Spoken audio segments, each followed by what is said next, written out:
এই পৃথিবীতে শর্টকাট বলে কিছুই হয় না বন্ধু।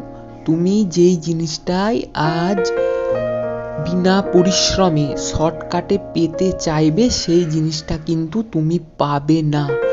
তোমার এই কথাটা শুনতে খারাপ লাগলেও এটাই সত্যি বন্ধু। আমি আমার জীবনের অভিজ্ঞতা থেকে বিষয়টা অনুভব করার পরই বলছি যে এই পৃথিবীতে শর্টকাট বলে কিছুই হয় না। যদি তোমায় সাকসেস পেতেই হয় তবে পরিশ্রম করতেই হবে।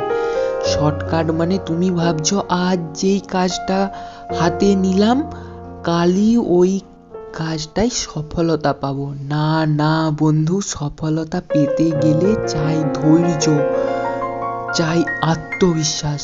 তুমি এত সহজে বারবার ধৈর্য হারালে তুমি কিছুই পাবে না বন্ধু। উল্টে খালি হাতে ফিরে আসতে হবে। তুমি পরিশ্রম না করে যদি আজ শর্টকাটে ভাবো ওই জিনিসটা পাবে, তবে ওটা ভুল বন্ধু, ভুল ওটা।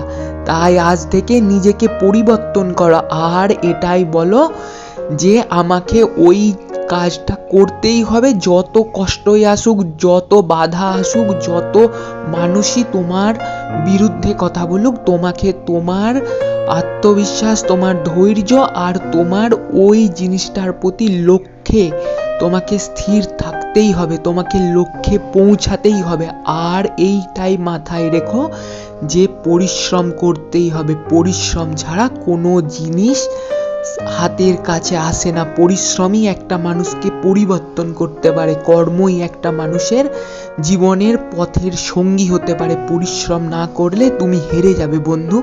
অলসতা কখনোই সফলতা এনে দিতে পারে না বন্ধু। তাই তুমি নিজেকে পরিবর্তন করো আর পরিশ্রমী হও। আর নিজেকে এই জিনিসটাই মাথার মধ্যে ঢুকাও যে আমাকে পরিশ্রম করতেই হবে, পরিশ্রম করতেই হবে আর পরিশ্রম করতেই হবে। আর ধৈর্য ধরো আর সফলতা তোমার কাছে আসবেই। তুমি জীবনে সফল হবেই এবং ওই কাজটাতে তুমি সফল হবেই। প্লিজ সাবস্ক্রাইব করে দিন।